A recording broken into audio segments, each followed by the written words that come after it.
Hello दोस्तों, स्वागत है आपका हॉल फैक्ट्स के एक और नए एपिसोड में। दोस्तों, आज के इस वीडियो में हम आपको एक और रियल स्टोरी पर बेस्ड मूवी के बारे में बताएंगे, द एमिटेबल हॉरर। तो चलिए शुरू करते हैं। द एमिटेबल हॉरर मूवी एक नोवेल पर आधारित है जिसे जे हॉनसन ने 1977 सितंबर में पब्लिश की थी और इस सीरीज की पहली मूवी 1979 में आई थी और इसके बाद इसकी और भी मूवीज आई थी। ये movie real life paranormal activity पे बेस्ड है और इस घटना को लेके बहुत प्रश्न उठाए गए हैं। ये कहानी 18 दिसंबर 1975 को शुरू होती है जब ल्यूट्स परिवार एमिटेबली में एक घर लेते हैं और उसकी कीमत उन्हें $80,000 पड़ती है।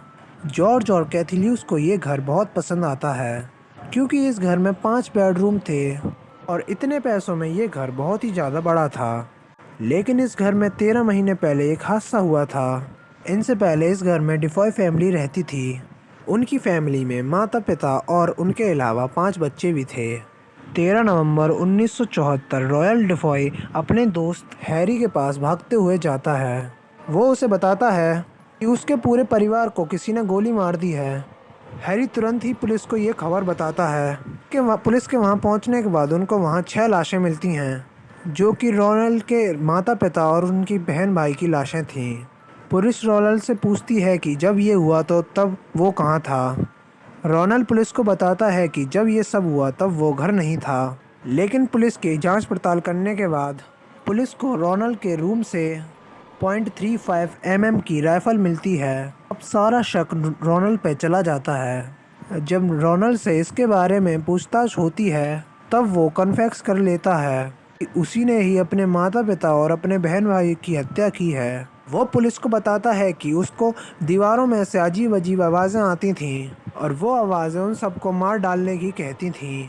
कोई भी रोनाल्ड पे भरोसा नहीं करता और रोनाल्ड को उम्र कैद की सज़ा सुनाई जाती है।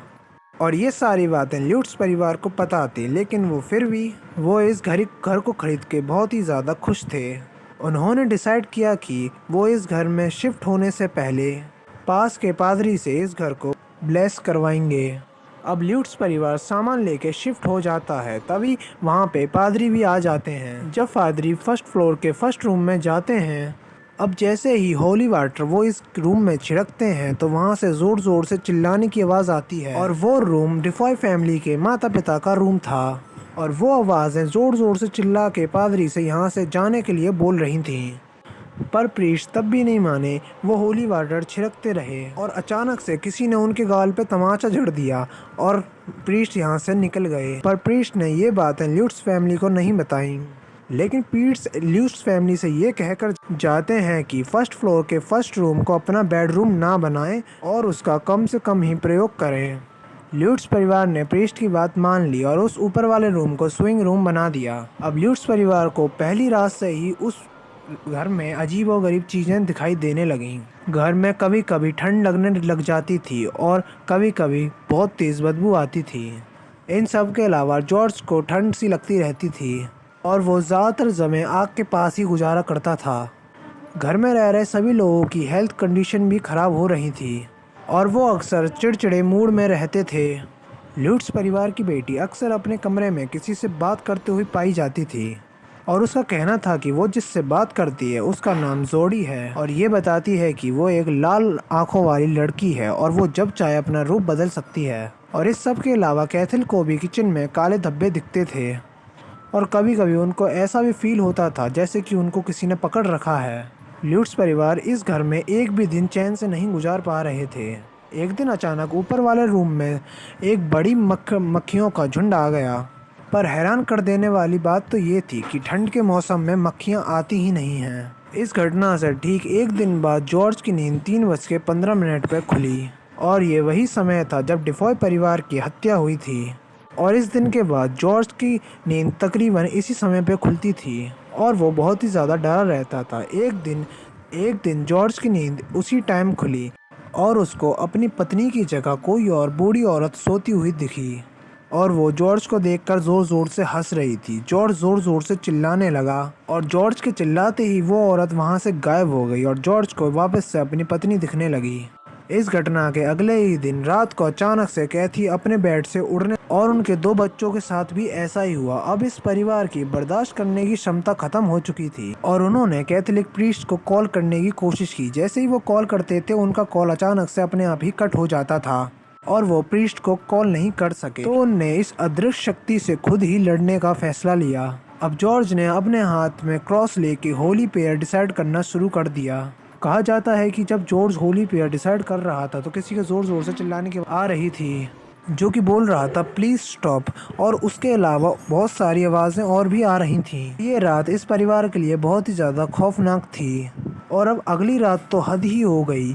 उस घर में ज़ोर ज़ोर से किवाड़ें अपने आप हिल रही थी और गराज के शटर भी अपने आप गिर और ऊपर रहे थे। और ये सब इतना ज़्यादा हुआ ल्यूट्स परिवार उसी रात को उस घर को छोड़ के भाग गए। कुछ ही दिनों में ये बातें आग की तरह फैल गईं और कुछ ही दिनों में ये बातें वॉरेंट्स तक भी पहुंच गईं। वॉरेंट्स उन दिनों पैरानॉर्मल रिसर्च में बहुत ही ज़्यादा माने जाते थे। ये सुनने के बाद वॉरेंट्स तुरंत एमिटिवली के लिए निकल गए और उनके साथ मार्वेंट स्कॉट्स भी थे जो कि 5NY चैनल के प्रमुख थे, रिपोर्टर थे। इसके बाद इस घर के बाद एक पूरी टीम को खड़ा किया गया जिसमें कि इन्वेस्टिगेटर्स और रिपोर्टर्स थे और साथ ही ल्यूट्स परिवार के लोगों को भी यहाँ बुलाया गया था। ल्यूट्स परिवार ने इस घर में घुसने के लिए साफ मना कर दिया, लेकिन फिर भी लॉरेंस इस घर में गए और तहकीकात करने लगे। इस तहकीकात के दौरान एक अज्ञात शक्ति ने कैट वॉरेंट को अचानक से धक्का दिया। इस धक्के को खाकर वो तुरंत ही नीचे गिर गए और उन्हें अज्ञात शक्ति का पता चल गया। लॉरेंस को कई विजन्स आए जिसमें कि वो डिफॉय फैमिली की लाश को देख पा रही थी। ये लाशें वाइट शीट में बंद थी और लॉरेंस को भी कैट की तरह किसी ने धक्का दिया। इन घटनाओं के दौरान रिसर्च टीम ने एक तस्वीर खींची। दोस्तों, बुन फटने की बात तो ये है, उस तस्वीर में उन्हें एक छोटे बच्चे की आत्मा दिखी। जो आप स्क्रीन पे तस्वीर देख रहे हैं ये वही तस्वीर है जो इन्वेस्टिगेशन टीम ने खींची थी। जब वॉरेंस ने अपनी तहकीकात और कुछ रिसर्च पूरी की तो उनके पास थोड़े इंटरेस्टिंग रिजल्ट्स थे। उनके मुताबिक इस जगह में 1924 में इस घर के बनने से पहले इस जगह में एक कॉटेज था जो कि जॉन किशन नाम के आदमी की थी। जॉन काले जादू की प्रक्रिया में माहिर था और उसको मरने के बाद उसको इसी घर में दफना दिया गया था। इसके अलावा एक समय में इस जगह पे सिलिकॉन्स इंडियंस का भी कब्जा था जो कि यहाँ पे पागलों को या फिर किसी डिजीज इंसान को रखते थे। और वॉरेंस के मुताबिक इस जगह की हिस्ट्री बहुत ही ज़्यादा डार्क है। शायद यही वजह है कि रोलैंड ने अपनी सारी फैमिली को मार दिया था क्योंकि वो इन सब की चपेट में था। ल्यूट्स परिवार इस घर को कम दाम में बेच के कैलिफोर्निया चले गए। तो दोस्तों, ये थी एक सच्ची घटना पर आधारित मूवी। चलिए मिलते हैं नेक्स्ट वीडियो में, तब तक के लिए हमारे चैनल को लाइक शेयर एंड घंटा बजा दें।